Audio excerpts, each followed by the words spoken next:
The fire was everywhere. The sky was red. Smoke rose like giant black hands reaching toward the stars. The small scout ship had crashed, hard metal torn, engines silent, systems dead. Inside the broken wreck, a man moved. Captain Mason groaned. As he opened his eyes, pain screamed through his body. His leg was twisted the wrong way. Blood dripped from his forehead into his eye. His right hand was burned. His ribs felt broken. But he was alive. Barely. He pulled himself up against the Joe. Cracked wall of the cockpit. Sparks popped from broken panels. A smell of burning wires filled the air. Outside, snow was falling white, soft, quiet like the crash had never happened. He checked the crew seats. Empty. No survivors. He was alone. The radio was dead. No sound. No help coming. He coughed hard. Blood came out. His lungs were damaged. The ship's air was thin. The emergency beacon was broken. He was on an unknown planet, with no rescue team, no supplies, and no working weapon. But he was a soldier. He had survived worse. His eyes moved toward the broken window. Strange trees stood in the distance tall, with blue bark and glowing leaves. The sky had 2 moons. This wasn't any charted colony. He had been thrown far off course. A quiet noise came from outside. Footsteps. He reached for his sidearm. But it was gone. The noise came closer. Slow. Careful. Someone or something was. Approaching. Mason held his breath. From behind the trees, a figure appeared. Not human. It was small. 4 arms, long ears, skin like gray stone. It had big dark eyes and a thin body. It looked like a child, but clearly not human. The creature stepped closer, cautious but not afraid. Mason didn't move. The creature came to the broken glass, looked at him, and tilted its head. It said something in a strange, clicking language. Mason blinked. Then, to the alien's surprise, the human smiled. "Hey, little guy," Mason whispered. "You friendly?" The alien froze. It didn't understand the words, but it understood the tone. Got soft, calm, not dangerous. The alien looked around, then stepped away into the trees. Mason closed his eyes. The cold was getting worse. Time passed. Hours, maybe. He drifted in and out of sleep. Pain pulled him back. Each time. And dash again. Footsteps. He forced his eyes open. The alien was back, and it brought something. A strange glowing fruit. It placed it on the edge of the wreck, then backed away. It pointed at Mason's leg. Then, at the fruit. Mason reached for it with shaking hands. It tasted bitter, but he swallowed it. Almost at once, his chest burned. His heart raced. But after a few moments, the pain in his lungs lessened. Mason looked up, surprised. The alien nodded. "You saved me," Mason whispered. The alien looked at him, then ran away again. Night came. Mason wrapped himself in burned fabric from the crew. Seats. He shivered and watched the stars. He thought about Earth. About home. He thought about Christmas. Back when his brother was alive. They'd always light a tree together, drink hot chocolate, open one gift early. It had been years since Mason felt that warmth. Now he was cold, bleeding, dying. And alone. But the alien had come back. Maybe he wasn't alone after all. The next morning, Mason heard more noises. Not one alien. Several. Voices. Shouts. He could feel tension in the air. Then they came. 6 of them. Bigger than the child. Armed with long bone spears. Their skin was darker. Eyes sharper. One wore bones on his shoulders. Maybe a leader. They saw the wreck. They saw Mason. And they did not look happy. One of them shouted. Another pointed a spear at him. Mason raised his hands slowly. "I'm not here to fight," he said. "Just crashed. Hurt. I need help." They couldn't understand him, but they understood fear. One alien threw something at him, a net made of glowing threads. It wrapped around Mason's chest and sent a shock through his body. He screamed and fell. The child alien suddenly appeared and shouted something. The warriors stopped. The child ran forward and stood between them, and Mason It spoke fast, angry, pointing at the wreck, then at Mason, then at the fruit. The warriors looked at each other. Then the leader grunted and nodded. Two aliens grabbed Mason carefully. The net was removed. They carried him out of the wreck and into the forest. They brought him to a small village made of stone and glowing plants. It was hidden in a valley. The buildings looked like giant shells. Fires burned in the center. Aliens walked around, younglings, elders, hunters. When they saw Mason, many screamed and ran. One threw a rock at him. Guess they don't get many visitors. Mason muttered. The warriors placed him inside a round hut. It smelled of herbs and smoke. The child alien Reef, as he would later learn, stayed with him. Over the next few days, Mason's wounds were cleaned with strange leaves. The village healer poked him with glowing needles that hurt but helped. He still couldn't walk. His leg was broken, but his lungs were working again. Reef stayed close. He watched Mason closely, copied his words, tried to mimic English. Mason helped him. Tree, Mason said, pointing at a plant. Tree, Reef said. Star, Mason pointed. At the sky. Star, Reef said. He pointed to himself. Mason, Reef smiled. Mason. Then Reef pointed at himself. Reef, Mason smiled. Reef. A bond was forming, but not everyone was happy. Some of the villagers called him a death-bringer. He didn't understand the words, but he saw the fear in their eyes. The distrust. One night, a wild beast entered the village. A six-legged creature with bone teeth. It broke the fence and went for the younglings. Mason heard the screams. Even though he couldn't walk, he dragged himself out of the hut, grabbed a broken spear, and crawled toward the creature. The villagers tried to stop him. He didn't care. Beast roared, and Mason stabbed upward with all his strength. The spear went into the beast's neck. It fell. And so did Mason, bleeding again. Unconscious. But alive. The next morning, something had changed. The villagers didn't call him Deathbringer anymore. They called him Fireheart. Winter began.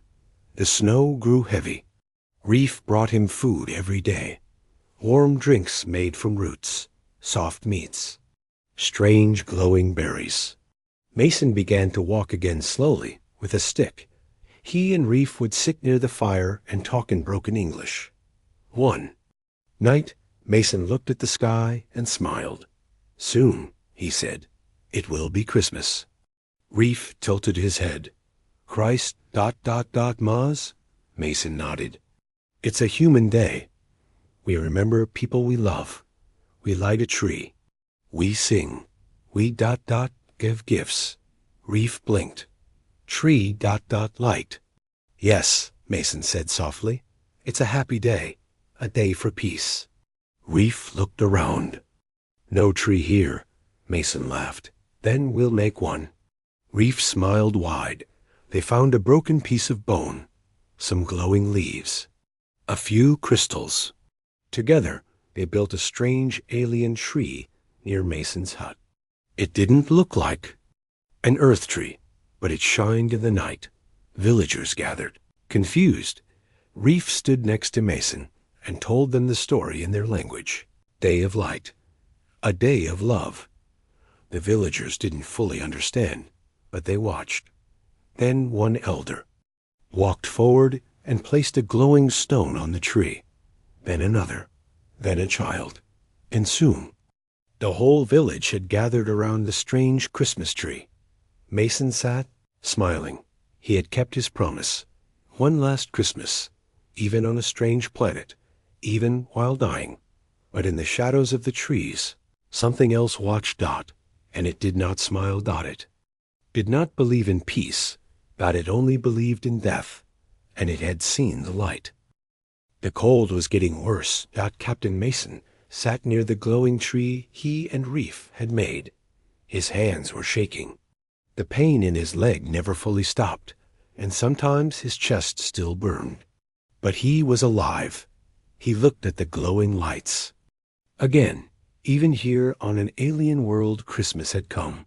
But something felt wrong. Reef came running from the forest, out of breath. His forearms held bundles of leaves and strange fruit.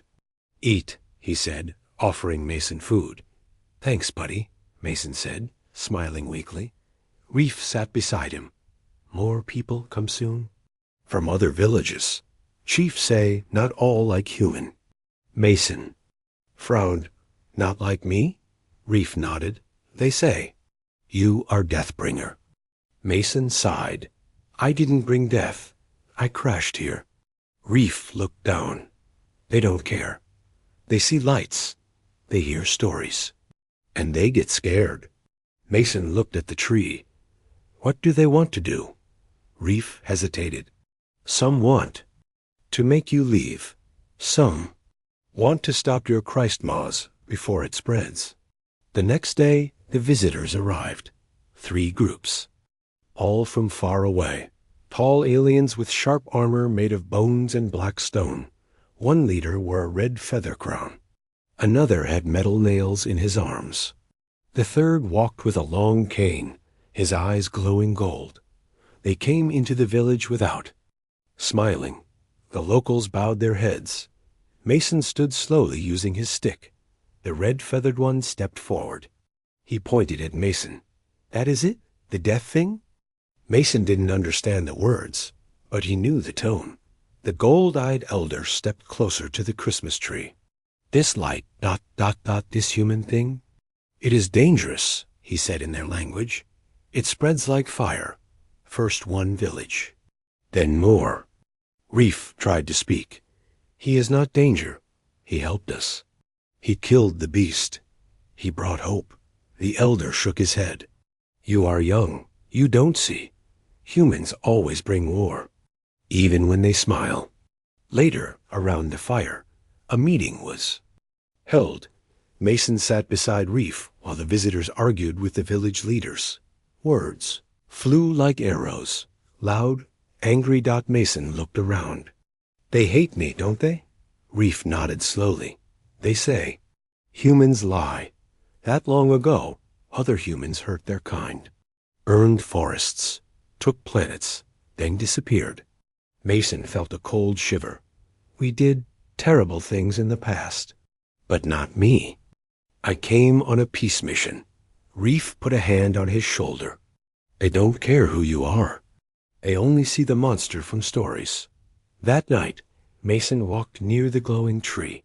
He touched one of the crystals. He whispered, "I'm not a monster." But behind him, someone was watching. One of the visitors. The red-feathered warrior. He stepped forward with a sharp bone blade. Mason turned slowly. "What do you want?" The alien growled, not understanding Dot, but his body said enough. He raised the blade. Mason raised his arms. "Stop. I'm not your enemy." But the blade came fast. Then Reef jumped. Between them, he shouted something in his language.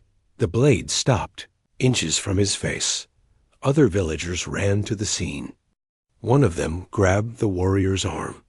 Another shouted for the elders. Soon, a circle formed. Mason stood still.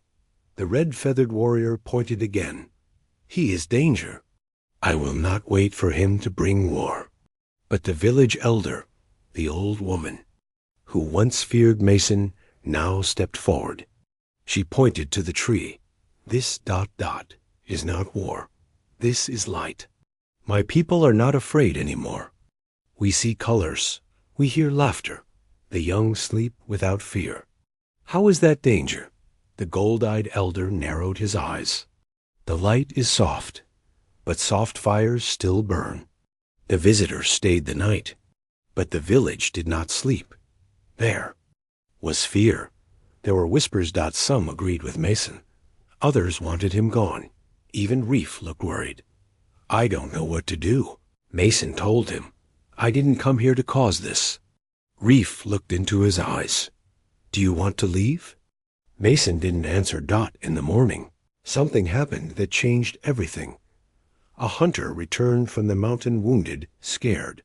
He fell to his knees and gasped, Raiders. Coming. Nani? The village froze. Raiders. Savage alien tribes who didn't follow laws. They took food, killed elders, earned homes. They hated change. And they had seen the Christmas light. They come for the human, the hunter said. They say, kill the fire heart. Mason stood up. Then I'll leave. Reef shook his head. They won't stop. You leave, they still attack. You stay, they attack harder. The elder woman stood tall. Then we fight. The red-feathered visitor laughed. For the human? You would die? She didn't flinch. No, for hope. Preparations began. Fences were reinforced. Spears sharpened. Traps set. Mason wanted to help, but his body was still weak. He trained the young warriors instead. He showed them old Earth battle tricks. How to move quietly. How to build simple alarms. Reef followed him everywhere. I'm scared, Reef sighed. So am I, Mason replied. That night, Mason sat alone with Reef near the glowing tree. If I die, he said, you make sure they still celebrate this day. Reef frowned. But you said we celebrate together. Mason forced a smile. I'll try, I promised you. One last Christmas. The next day, the raiders came. They were more than 30, covered in bone armor, riding beasts with black horns. They shouted, screamed, threw fire. The village stood ready. The traps worked. Spears flew. Arrows lit up the sky.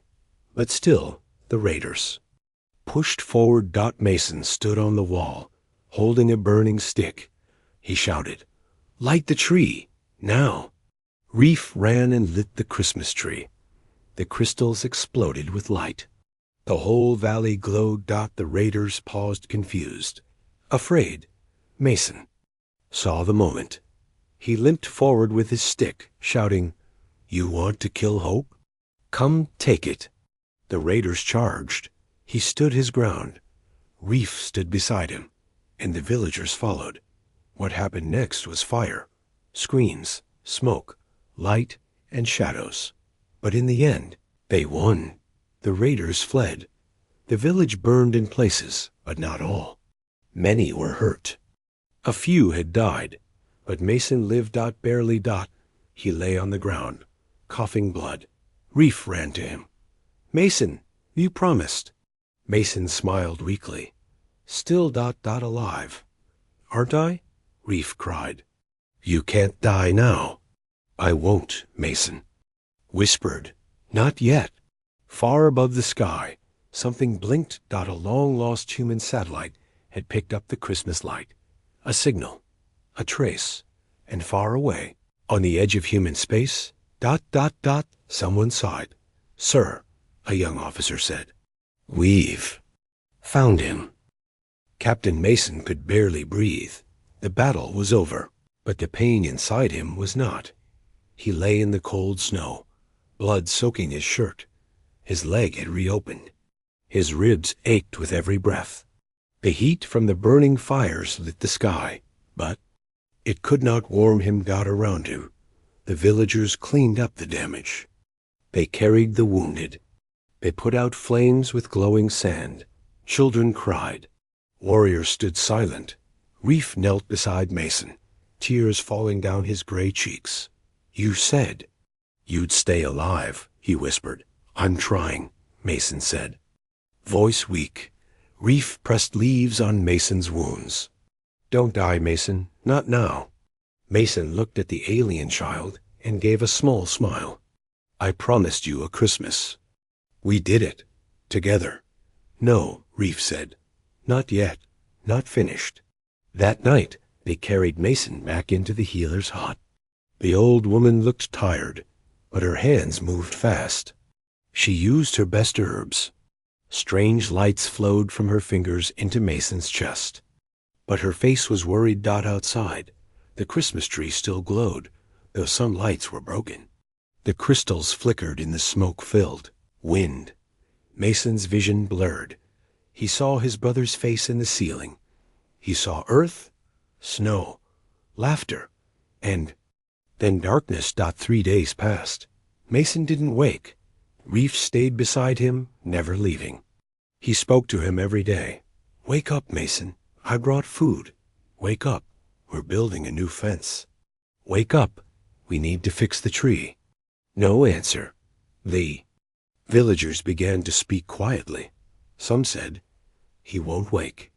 Others said, "The human flame is fading." Reef ignored them. He sat by the bed, holding Mason's burned hand. On the 4th day, Mason opened his eyes. Barely. His voice was just a whisper. "You still here?" Reef gasped and jumped up. "Yes, I stayed. I didn't go." Mason smiled. Slowly. "Good. Friend. You almost died." "I know," Mason said, "but not yet. I still have something to finish." Reef leaned closer. "What?" Mason blinked slowly. "One last Christmas.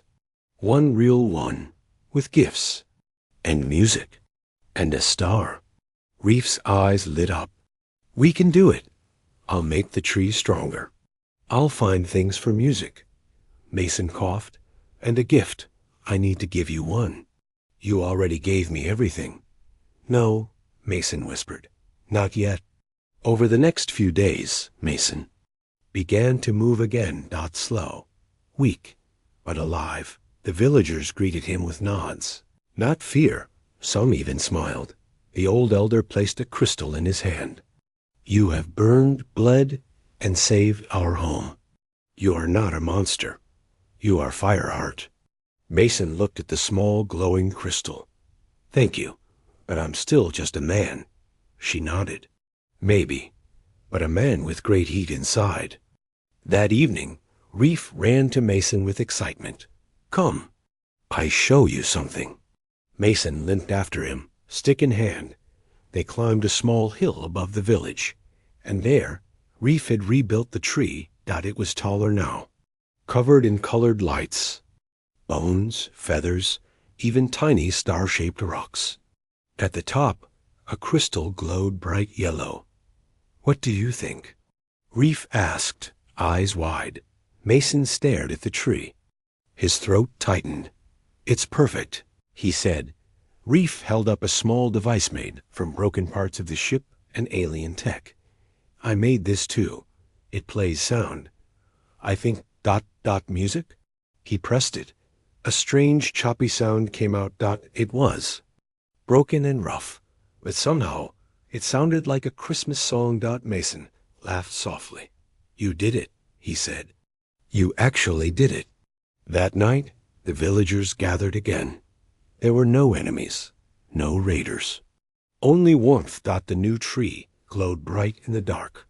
They called it Starbone, their own name for Christmas. There was food, strange alien, drinks, laughter. Mason stood with Reef at the center. He coughed, but smiled. Then he looked at the crowd and spoke. "I don't have many words left. My body is weak, but I want to thank you. You saved me. You trusted me. You let me share something important." He turned to Reef. "And you gave me more than life. You gave me a reason to live again." He reached into his pocket and pulled out a small broken badge. His captain's insignia. The metal was scratched, burned, but it still shined under the lights. "This was mine. From Earth. I want you to have it." Reef stared at it. "What is it?" "It means you're part of something bigger," Mason said. "You're not just a kid. You're a protector now. A leader." Reef took it with shaking hands. "I will protect this village," he said. "Like you." Mason nodded. "That's my boy." The celebration lasted all night, But something else was coming. Far above, deep in space, a human ship approached. They had followed the strange crystal signal. They had seen the light, and they were coming fast. The next morning, Reef shook Mason. Awake. Come, look. Mason sat up slowly, his chest aching. What is it? Reef pointed at the sky. A star was moving. Fast dot, then another, then a third. Mason's eyes widened. That's not a star. A rumble came through the air. A streak of fire moved overhead, then a voice.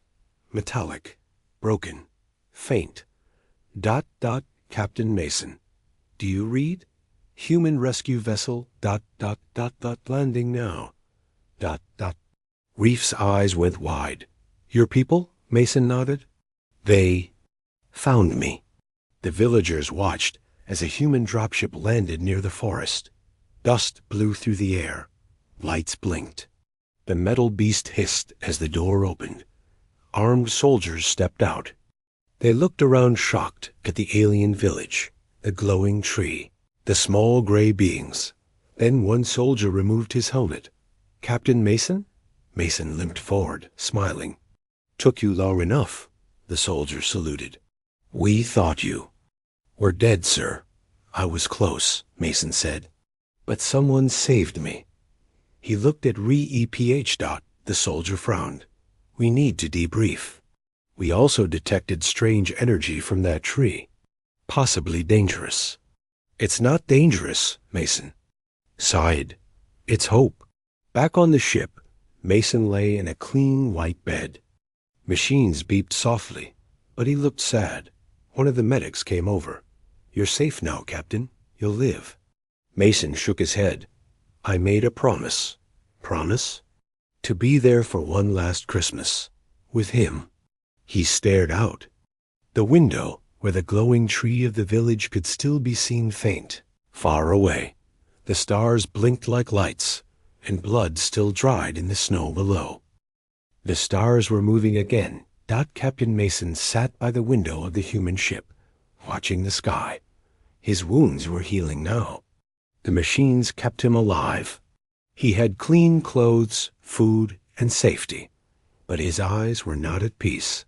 He kept looking toward the planet below. The alien world called. VOR, Elia-9. He could still see the faint glow of the strange Christmas tree from space. That tree made of bones, crystals, and feathers. That tree built with love. Built with Reef. A voice came from behind. Captain, said Commander Liu, the woman now in charge of the mission. Medical says you're stable. Mason didn't turn. Thanks. Commander Liu walked closer. You've been quiet. I'm thinking. About what? He looked at her now. About a promise. Down below, the village was no longer quiet. The humans had landed 3 ships. They wore armor. They carried scanners, tools, weapons. They said they came in peace, but the villagers weren't sure. Some alien elders hid in their huts. Some warriors watched the humans with hard eyes. They didn't trust the blinking machines, the cold voices, the sharp smells of steel. Only Reef wasn't afraid.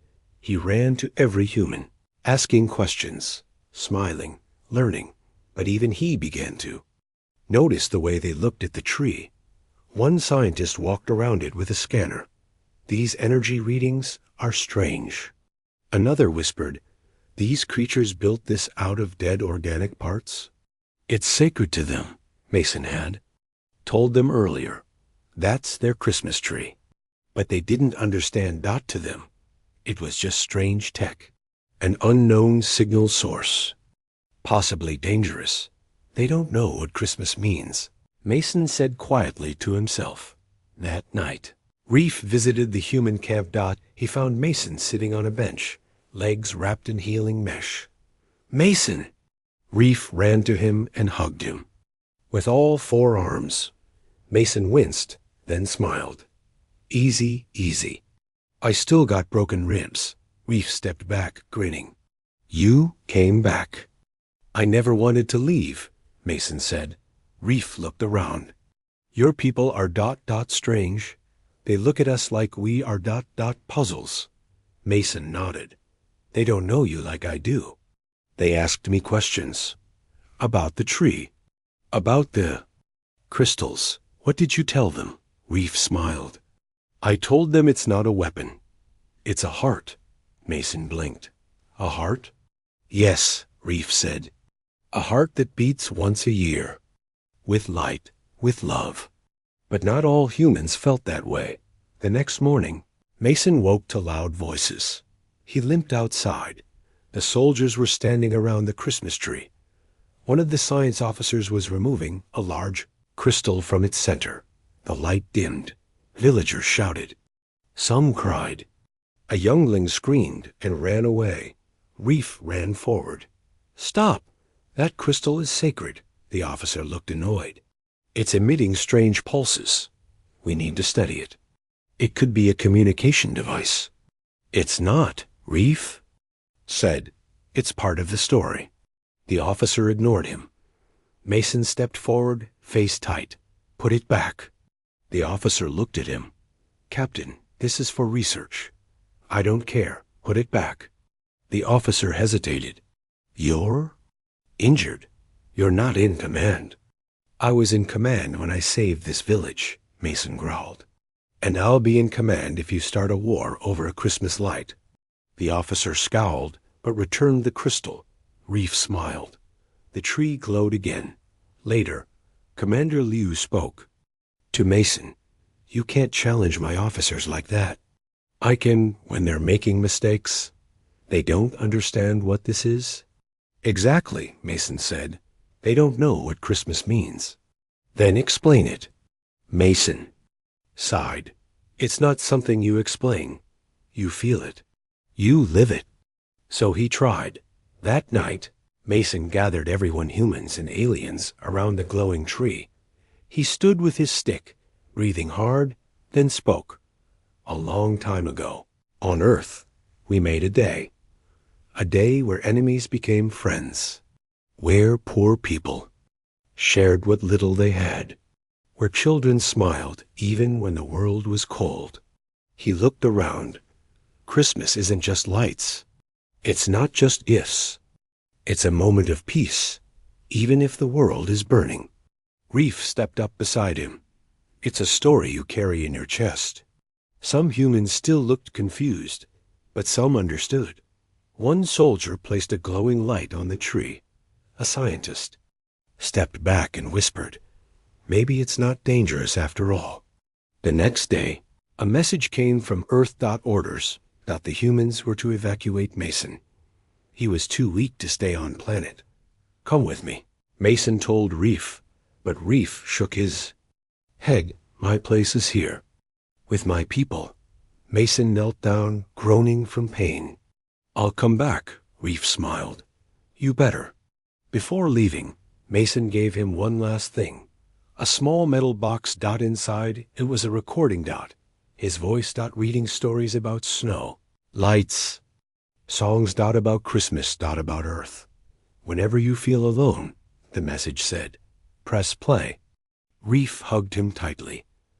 I will protect Christmas, Mason. Mason nodded, eyes wet. And it will protect you. The ship rose into the sky. Reef watched it go, holding the metal box to his chest. The tree glowed behind him. And in the sky, the stars seemed to blink in rhythm. A signal, a message. Hope lives here. The sandstorm howled like a beast, scratching the sky of Varelia 9. The desert stretched for hundreds of miles, hot by day, freezing by night. And somewhere in the middle of it, a small fire burned. It was weak, almost dead, just like the man. Beside it, Lieutenant Jason Hawley wrapped his blood-stained jacket tighter around his body. His face was pale. His hands shook, but he was alive. Beside him, under a broken tarp, was Zoran, the alien friend he had promised something impossible. A human holiday. A memory. One last Christmas, Zoran's breathing was slow. One of his arms was missing, torn away during the escape from the crashed facility. The bleeding had stopped, but his blue skin was now a sick gray. Jason stared at the sky. No stars, just dust and death. They had escaped from the enemy base 4 days ago. Their ship had been destroyed, supplies stolen, and now there was nothing but this storm and silence. But Jason had not forgotten. Before they ran, before the alarms, before the firefight, Zoran had said one thing: "I want to know what Christmas feels like." Just once. Jason had smiled then. He had said yes. He had promised, even if the galaxy burned. Now, the promise felt heavy, like a mountain on his chest.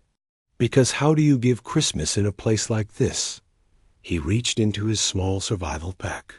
It was almost empty. Just some ration bars, a single flare, and a tiny silver item dot. It was a small music chip. Old, damaged, but it still worked. Jason inserted it into his wrist device. Static at first.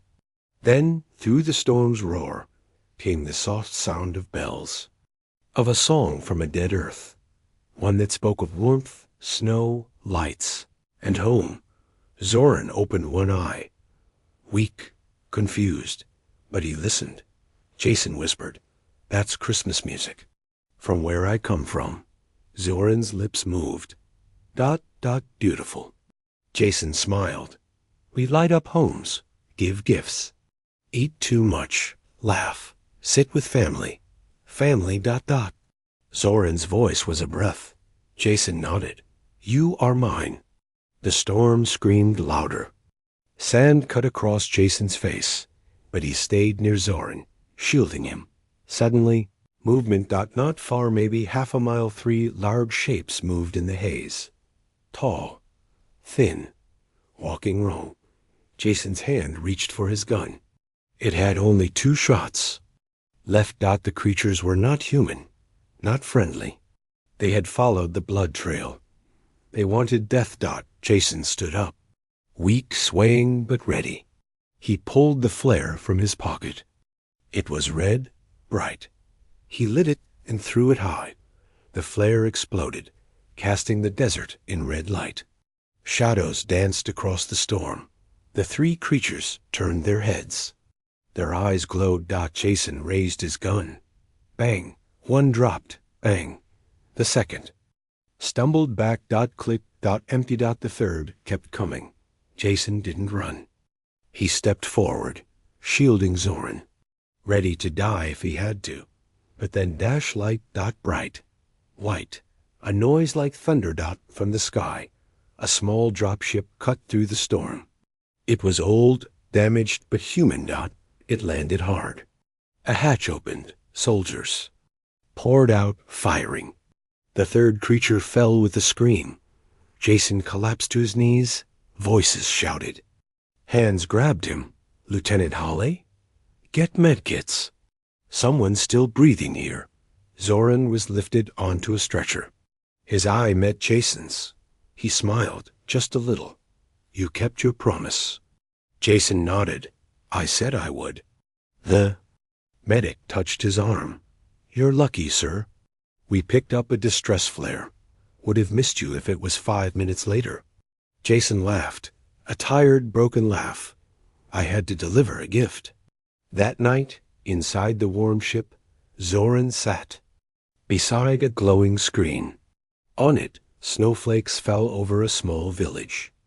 A digital Christmas. Jason lay on the next bunk, his body full of wounds, his mind heavy with exhaustion, but his heart full. He had kept his word, even on a death world, in the middle of war, with no lights, no tree, no songs. He had given his friend Christmas. And in the frozen silence of Varelia 9, that gift mattered more than any weapon. But this war wasn't over. Jason knew the enemy would return. He knew their escape would not go unanswered. And he knew something else. Now. Zoran was changing. Something in the alien's blood was reacting to the human environment. A mutation. A power. One that hadn't been there before. Jason didn't understand it yet. But the next phase of the war wouldn't just be about survival. That it would be about evolution. And the galaxy wasn't ready for what came. Next. Not after Christmas in the storm. Snow was falling gently on the cracked metal hull of the ship. Vorellia 9 was colder now. The crash had damaged more than just the ship. It had broken time for the crew. Each day felt longer, each breath heavier. And yet, Jacob was still alive. He lay on a blood-stained stretcher inside the small shelter. His chest was wrapped tight, the wound barely holding shut. The alien boy, Taran, sat beside him, watching the storm outside. Jacob had saved Taran's life once. Now the alien wouldn't leave him. Not until Jacob kept his promise one last Christmas. But they were running out of time. A weak signal had gone out 2 nights ago. Jacob had rigged a flare-burst beacon, using the last bits of energy from the ship's failing core. It wasn't for rescue. It wasn't for Earth. It was a warning. They know we're here. Now the enemy was coming. Not the crash survivors. Not scavengers. Not the wild things that hunted in the forests. Something else. Something organized. They weren't coming to help. They were coming for the wounded. Taran's ears twitched. He stood up slowly. I hear them, he whispered. South Trail. 6, maybe 8. Jacob reached for his sidearm. His hand trembled. No strength left. Don't. You'll tear it open again, Taran warned him. I don't care, Jacob rasped. You said there's 8? Taran nodded, pressing his fingers to the frozen wall, listening. Yes, they walk heavy. Armor. Guns. Not from this planet. Jacob narrowed his eyes. Mercs. Maybe someone hired to finish the job. Vorellia 9 was supposed to stay hidden. We broke that rule when we crashed. A gust of wind kicked open the outer flap of the shelter. Snow blew in. Taran closed it quickly and looked at Jacob. I'll lead them away. Jacob shook his head. No, we fight. You can't fight. I can still shoot. Taran hesitated. You're dying. I promised you Christmas, didn't I? Taran blinked. His kind didn't celebrate human holidays. But Jacob had told him about Christmas, about Earth's lights, about warmth, laughter, family. It had sounded like magic. You did, Taran whispered. Then we hold them off. Just long enough. We make this place our home. One last time. Outside, the footsteps grew louder. Taran grabbed the pulse rifle from the crate. I'll take high ground. You stay low. No. Jacob pushed himself up, gritting his teeth as fire burned through his side. We fight side by side. At the edge of the clearing, the first shadow appeared. A black figure stepped from the trees, helmeted, cold. It scanned the camp and motioned. Behind him, 5 more followed. Then 2 drones zipped in above, scanning the shelter. Taran raised his weapon. Not yet, Jacob said. The lead soldier spoke in a harsh, deep voice. Human, alien, surrender now. This world is quarantined. Your presence is unauthorized. Jacob coughed, blood on his lips. You shot us out of the sky, he said. You think we're just going to sit here and die? Resistance will be answered with force, the voice replied. Taran aimed at the nearest drone. Then answer this. He fired. The drone exploded in a burst of sparks. The soldiers raised their rifles and returned fire. The shelter erupted in chaos. Jacob grabbed his gun and fired from the stretcher, bullets punching into the ice. He hit one in the leg. The man went down screaming. Taran rolled, moving fast between cover, shooting at the drones and soldiers. One of the mercs tossed a thermal grenade toward the shelter. Jacob didn't think he rolled off the stretcher, dragging his broken body across the floor and kicked it back through the flap. It exploded mid-air. The flash blinded the mercs. Taran shot 2 in the confusion. The others ducked behind trees. Snow fell harder now. Wind howled. Jacob crawled to the crate. His fingers found the old flare gun. He loaded the last shot. "What are you doing?" Taran yelled. "Giving us a signal," Jacob groaned. He fired the flare into the sky. It screamed upward and burst in two. A red explosion, painting the clouds. A message. A cry. A dare. The remaining mercs hesitated. In that silence, a low hum echoed across the valley. Not from the soldiers, not from Jacob's camp, not from the mountains. Taran looked up. "What is that?" Jacob grinned weakly. Hope. In the distance, strange shapes moved between the trees. Tall, silent, watching. Taran's eyes widened. Locals. The wild ones. The ones that don't talk. "They saw the flare," Jacob whispered. "They're answering." The mercs noticed too. One of them panicked and fired into the trees. That was a mistake. From the woods came a roar, not like a beast, but like an army. The ground shook. The native hunters of Aurelia 9 had come, and they weren't happy. One by one, the mercs were dragged into the forest. Screams echoed. The drones tried to flee, but lightning-fast claws tore them down. Taran and Jacob watched as the clearing emptied. In minutes, it was quiet again. Only snow remained. Taran helped Jacob back onto the stretcher. "You planned this?" "The alien?" asked. Jacob coughed. "No, but I had a feeling this planet doesn't like outsiders." Taran smiled. "That includes us." "We're not outsiders anymore," Jacob said. "Not after this." He looked at the broken flare gun. At the sky. "One last Christmas, huh?" Taran nodded. "We'll need firewood. And food. And maybe some lights." "I can build those," Taran said proudly. Jacob smiled. "Then, let's get started, before more guests arrive." As night fell, a small fire flickered in the ruins of the camp. Around it sat 2 survivors, 1 human, 1 alien. In a place far from Earth. They made a holiday, but the war wasn't over. It had just changed shape, and more was coming. The alien fleet entered Earth's orbit at exactly 0300 hours. The stars were quiet. The planet below looked calm. Green land. Blue oceans. White clouds. It looked like a world full of peace, but peace was a lie. Admiral Vryn stood on the bridge of the Lakari flagship Morolith, staring at Earth through the massive observation screen. His 4 eyes narrowed.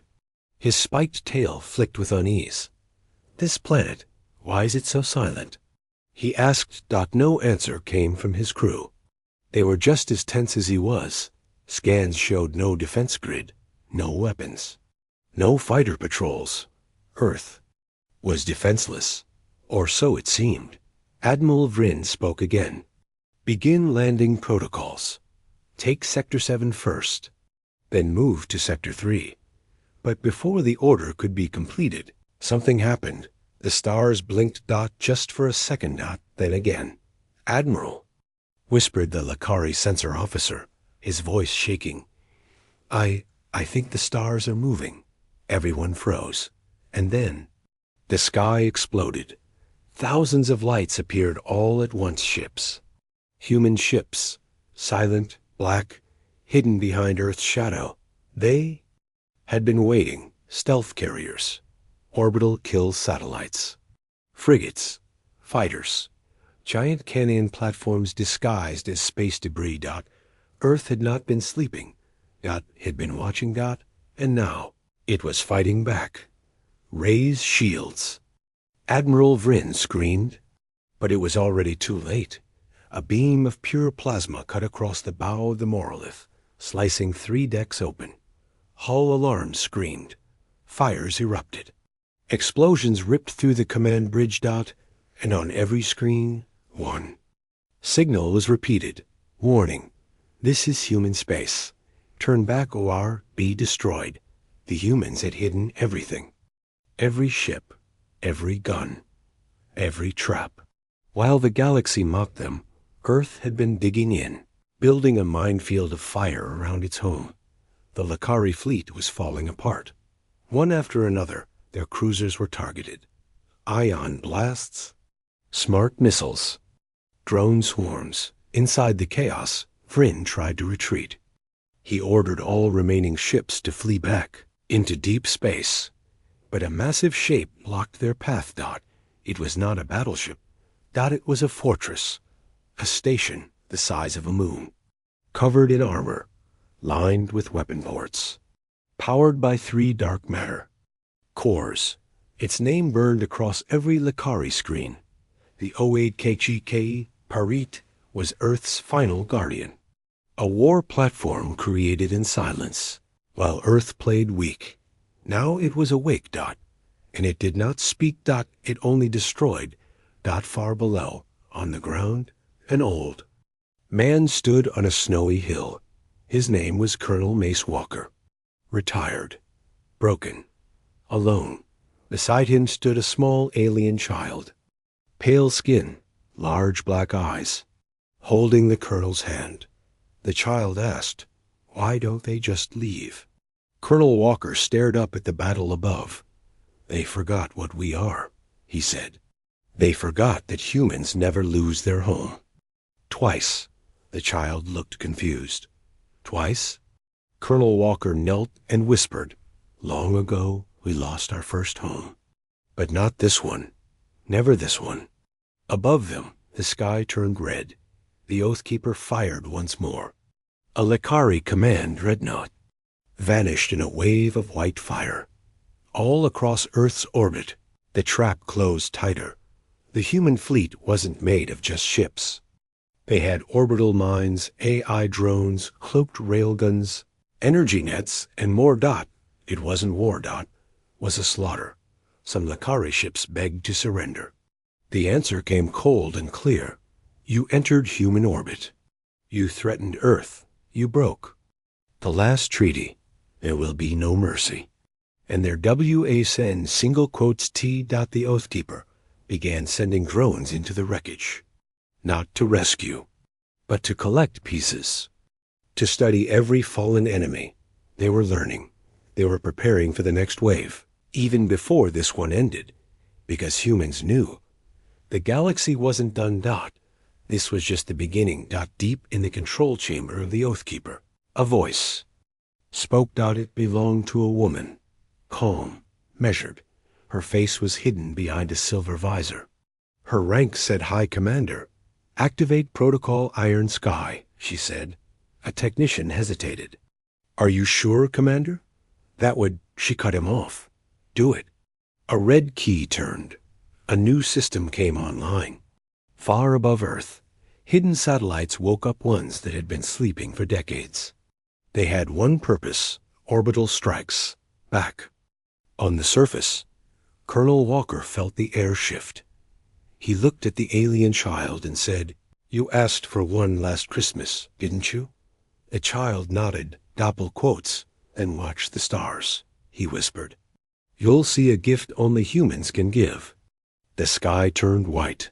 Above them, a dozen orbital lances fell from the cloud straight into the last Lakari battleship. Was safe again. For now.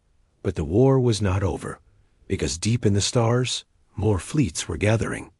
More enemies were whispering, and they all made the same mistake. They thought Earth had been caught sleeping. They forgot the one rule: never wake a human giant.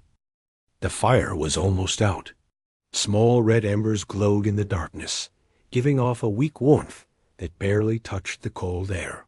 Next to it, Jace lay flat on his back, eyes half closed, breath shallow. Blood soaked through the bandages wrapped around his side. He had lost too much.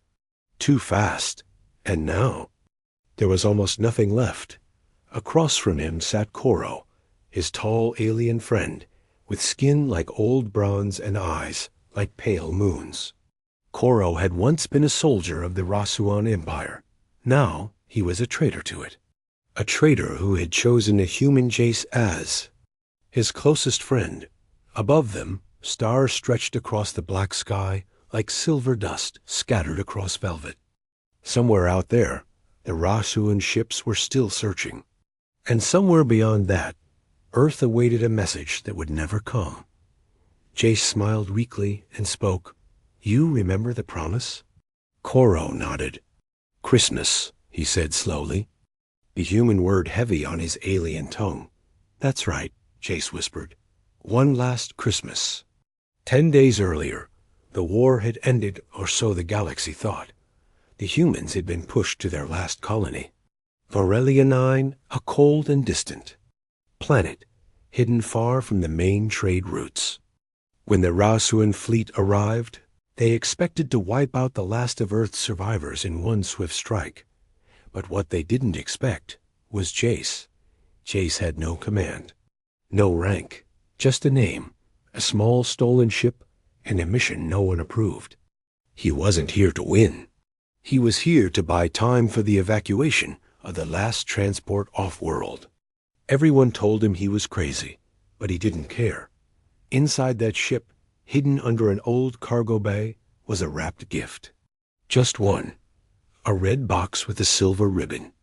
Inside, a small glass orb that played a human Christmas song. Jace had told Koro about it one cold night after their escape from a Rasuan prison ship. He had said, "If I don't make it to Earth again, I'll at least keep one promise. I'll celebrate Christmas, even if I have to do it in the middle of a battlefield." Now, the battlefield was real, and Christmas was near. The Rasuan ships fell like thunder across the skies of Varelia 9. Their bombs carved scars across the ice plains. Jace's ship, barely held together by scraps and hope, managed to draw the enemy away deeper into the valley. Koro flew beside him in a stolen fighter. They weren't trying to win. Just delay. Just distract. 5 more minutes, Jace had said over the comm. 3 already passed. Koro had answered, his voice tight with fear. Jace smiled as he dove through a canyon, missiles on his tail. "Then 2 more, buddy." That's all he needed. 2 more minutes. So the last transport could leave. He got them 4. The crash was violent. Metal screamed. Ice cracked. Fire exploded. The stolen ship ripped through a frozen lake and slammed into the valley floor. Jace was pulled from the wreck by Koro, who limped through the snow, dragging his friend to shelter. For days, they hid. The Rasuan patrols moved in slowly, searching. Jace's wound got worse. Infection spread. There was no medkit, no rescue. But Jace still smiled. "Did it?" he whispered. "They got away." Koro did not reply. He only stared at his friend, and then at the red box in Jace's bag. It was crushed now, broken, but not useless. Tonight was Christmas Eve, at least, by Earth time. Koro, who had never known Earth before meeting Jace, had learned its songs, its stories, its strange holidays. And this one had mattered the most to Jace. Koro sat beside the fading fire. Jace's breathing was softer now, weaker. Slowly, carefully, Koro unwrapped the broken box. Inside, the glass orb had shattered, but the music chip inside still blinked with a soft light. He pressed it gently. The song began to play, though the speaker cracked with static. A soft human voice sang, "Silent night, holy night." Jace opened his eyes, just barely. His lips moved. You did it." Koro nodded. "One last Christmas, human." And under the stars of Varelia 9, in the freezing night, an alien and a dying man listened to a song from a world far away. They didn't speak again. Jace's eyes closed for the last time, but the music kept playing. Hours passed. The fire died. When the Rasuan scout finally arrived, they found no humans. Only an alien sitting by a burned-out flame, a broken song still playing in his hand, and a look in his eyes they didn't understand. They aimed weapons, but Koro did not move. He had already buried Jace under the ice. With his hands. With care. Now, Koro looked up at the Ra-Suan captain and spoke one word they didn't expect. Run. Something changed that day. The Ra-Suan didn't understand. But later, they told stories of that crash, of the strange human celebration called Christmas, of the alien who had refused to leave his friend, and of a promise that echoed under the stars. Long after the music faded, they had come to erase a species, but they left with something else. Fear. Respect. And the memory of a promise, kept. Forever. Few years later, when Earth rose again from the ashes, explorers returned to VOR Elia-9. They found a small grave, marked only by stones. Next to it sat a weathered red box, and a cracked glass orb. It played a song, broken but clear. Sleep in heavenly peace. And above it, carved into the rock in simple alien script, were words no one expected. He promised me one last Christmas. He kept it. The story of Jace and Koro became legend. Not just to humans, but to all who believed that even in the coldest places in the galaxy hope still burns.